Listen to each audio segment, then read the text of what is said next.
As a result of the Munich Agreement of September 1938, Czechoslovakia ended up losing 30% of its territory, along with a third of its population and a greater part of its industry and raw materials. Few people had much faith in the country's long-term survival as a democracy amid dictatorships. Indeed, it was, as Jan Masaryk put it, an experiment in vivisection. The radio archives give a vivid picture of the consequences of that experiment, which was to last less than 6 months and end in occupation and eventually war. David Vaughan has been delving into those archives for the latest in his series, In Their Own Words, Voices That Shaped Czech History. On the night from the 29th to the 30th of September 1938, Britain, France, Germany and Italy signed the Munich Agreement. This gave Hitler the green light to annex all the border areas of Czechoslovakia with a majority German-speaking population. Czechoslovakia herself had not even been consulted. The impact on what was left of the country was devastating.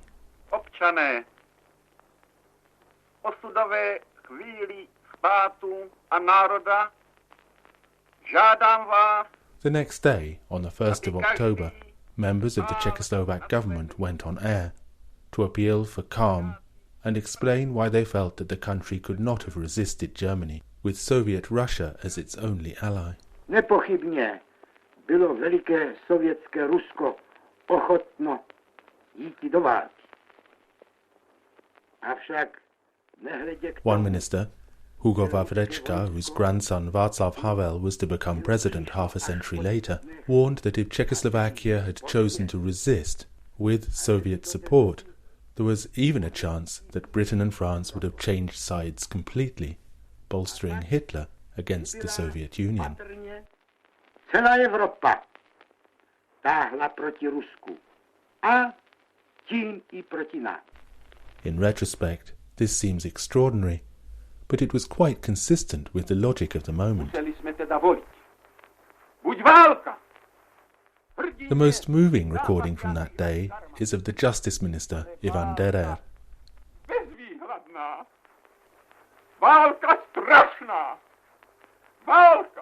Derer was a tough politician, a Slovak social democrat and friend of the late President Masaryk, but he broke down in sobs live on air as he spoke of the impossible choice Czechoslovakia had faced.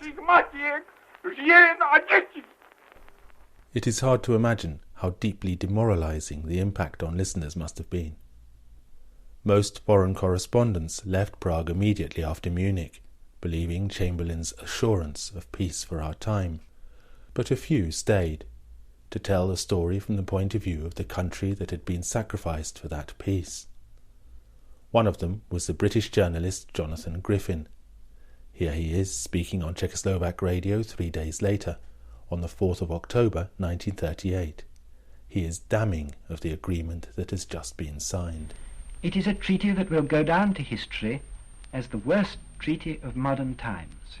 The method of its conclusion was a barefaced and complete violation of ordinarily, universally understood justice. For the victim of this partition, Czechoslovakia, though it had made every conceivable concession in order to do away with the ostensible cause of the dispute with Germany, was not even heard in its own defense. Economically, too, the terms are outrageous, for they deprive Czechoslovakia of its chief raw materials and cut its main internal communications. Strategically as well as economically, the Treaty of Munich amounts to making Czechoslovakia's independence probably nominal only. In fact, nobody has dared to try to defend the Agreement of Munich except on one ground only, that it averted a war. Many people think that it did not even do that, that if instead the menaces of war had been met with firmness in support of justice, there would have been no war.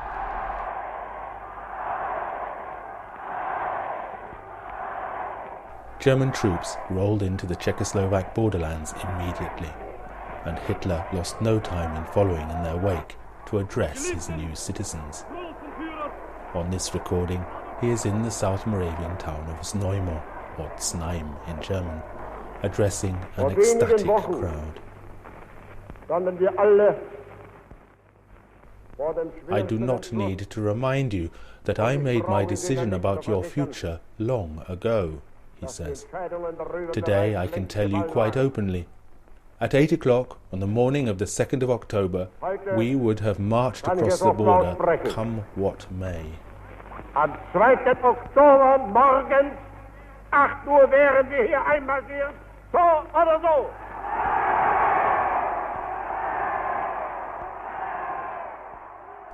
On the 5th of October, the Czechoslovak President Edvard Beneš resigned. He made a somber announcement on the radio. Here is an extract. Víte, že za těchto okolností sešly se 4 velmoci? You know what happened, that 4 world powers got together. They decided on the sacrifices they demanded of us in the interest of world peace, and we were made to accept them. I do not wish today to analyze these things or to criticize them. Do not expect any recriminations from me towards any party. One day history itself will make its judgment, and that judgment will be a just one. This is how Jonathan Griffin responded to Beneš's resignation. This afternoon, President Beneš resigned. He did not resign from his own wish. He did not resign at the wish of the Czechoslovak people. He resigned because of certain advice given by the new councillors forced upon Czechoslovakia by the so-called Peace of Munich. This means that Czechoslovak independence is only a name. It means that all those conscience-comforting visions conjured up lately in the Times and in the House of Commons of a Czechoslovakia stronger though smaller, happier because homogeneous, were utter nonsense if they were not something worse. You have been told by those who wanted to approve or at least allow the partition of Czechoslovakia that the Czechoslovak people would still, within their new frontiers, be able to live in real independence, that is to say, to live, if they wanted, as a democracy among dictatorships. You see already what a hollow promise that was. This resignation of President Beneš, which will seem to you at first sight so much less alarming than hundreds of the events of this year, is the worst of them all. It means that the ideals for which millions of Englishmen, Frenchmen and Americans died in the last great war have been effectively betrayed. And it means the beginning of a new era of tyranny, at least for all Europe and all the countries near Europe. The beginning of the end of your liberty.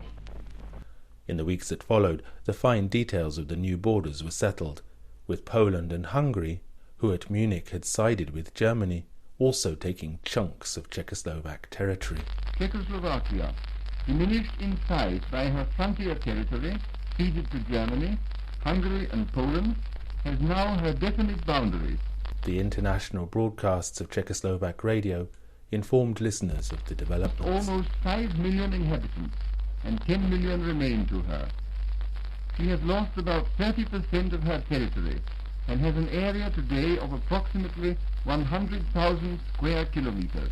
The following talk, again by the British journalist Jonathan Griffin, gives a tragic picture of the atmosphere in the rump Czechoslovakia. Prague is a sad place now, but not a dangerous place, not even an uncomfortable one.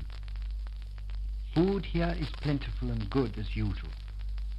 Prices are so far pretty normal. There is not, so far, a shortage of coal, and the electric light has not been cut off. What I have found in wandering about and talking to all sorts of people is this. Everyone is determined to try and rebuild some sort of a tolerable Czechoslovakia, even though the change of frontiers has dealt frightful blows to trade, and many people expect as much as 1 million unemployed during the winter. Why do I tell you these particular facts? The reason is that I have just met an English friend who has just had a letter from his mother in England saying that she is very worried about him because she gathers that communications between Prague and the outside world are almost impossible, and because rumours are current that Prague has little food, little coal, no light, and a great deal of disorders and excesses. What is more, I am told that the American papers are full of reports that in Prague and everywhere in Czechoslovakia there are hideous scenes of Jew baiting, so much so that many people in America talk of a boycott of Czech goods. To anyone on the spot, these reports and rumours seem just amazing. They are so completely untrue. Jonathan Griffin foresaw a domino effect resulting from Czechoslovakia's abandonment by her allies. There is real danger that Czechoslovakia, partly because economically and strategically we have reduced its independence to a name, partly also out of hatred and contempt for its so-called democratic betrayers, will turn to Germany and let itself be used against the West.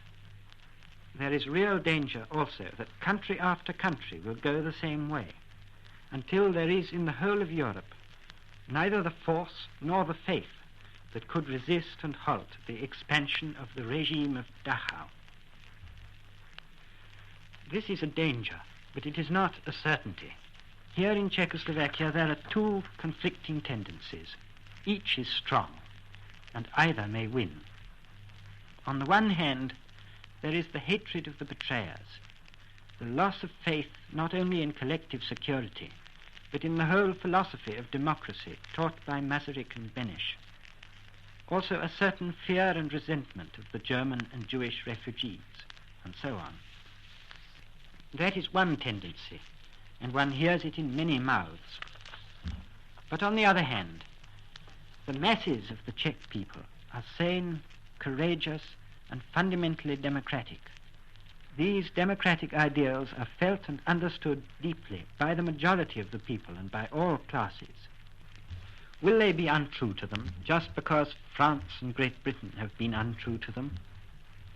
I do not believe so, but obviously they need encouragement.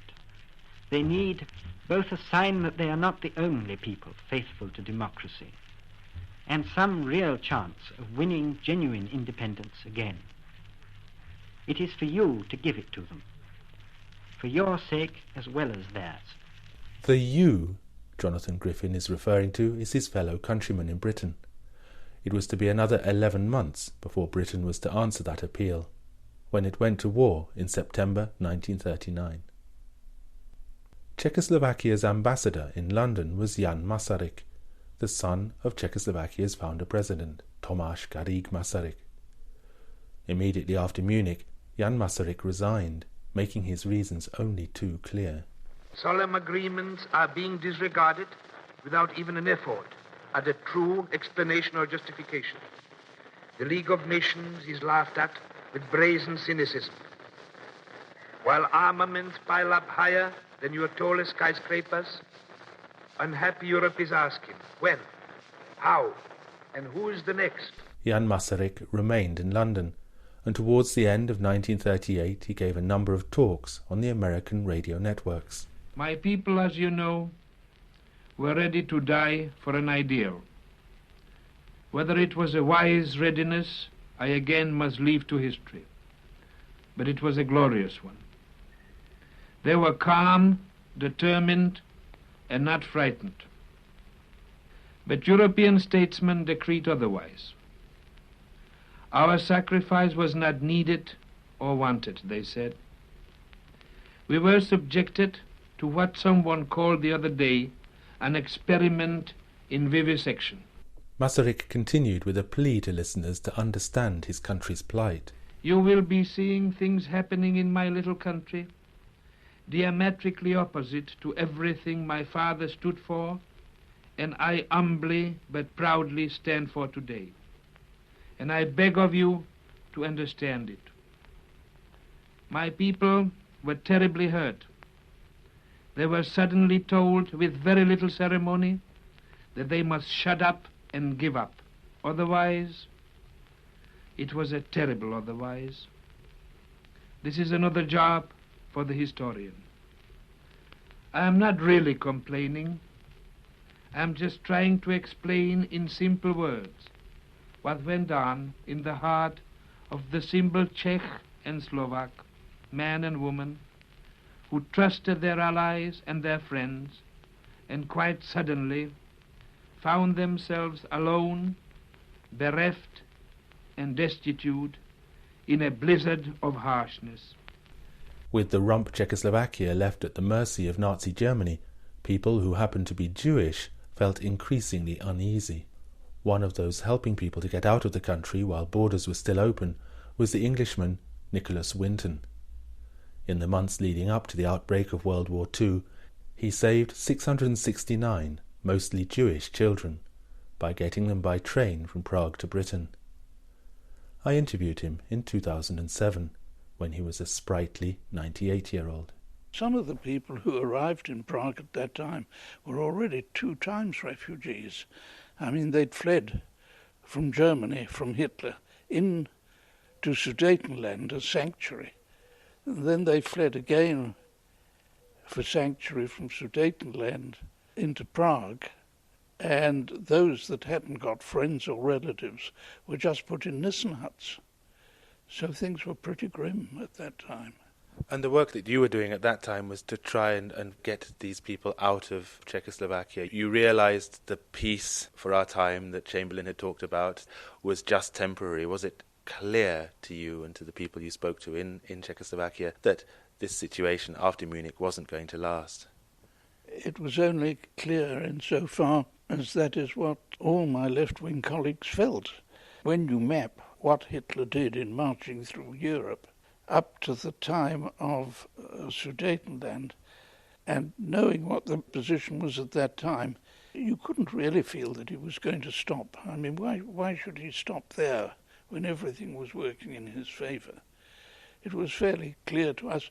And, of course, I was telling you, there were 5 committees in Czechoslovakia looking after these displaced people.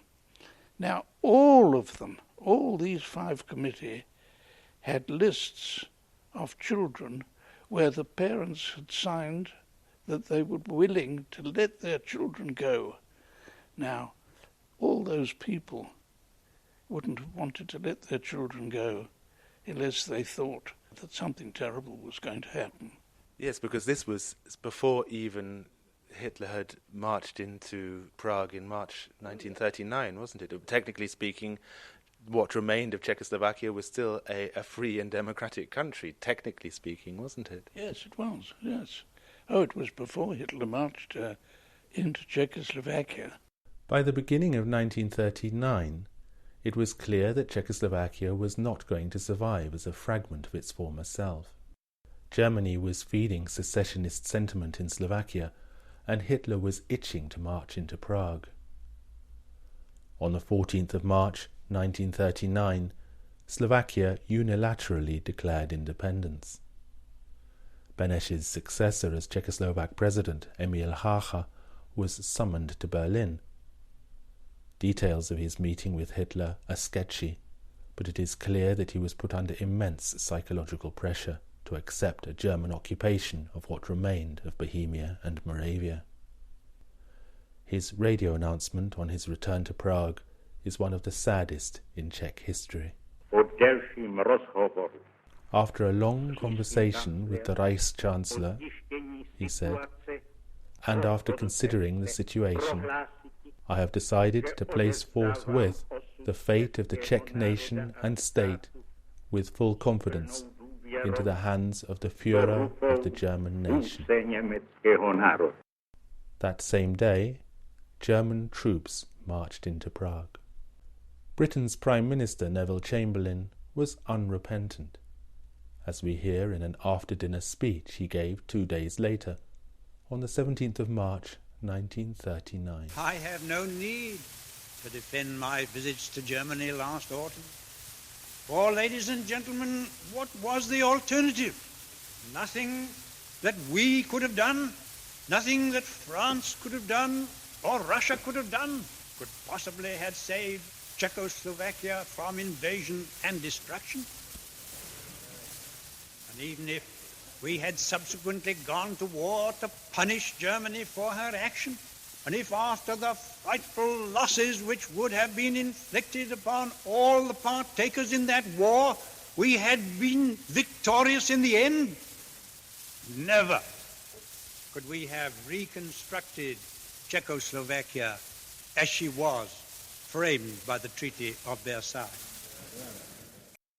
Neville Chamberlain, ending that edition of In Their Own Words, Voices That Shape Czech History by David Vaughan. You can find several more editions on our website or receive the whole series as a podcast, which you can sign up to wherever you get your podcasts. But that's all for now. From me, Ian Willoughby, and all of us here at Radio Prague International, thank you so much for listening, and goodbye.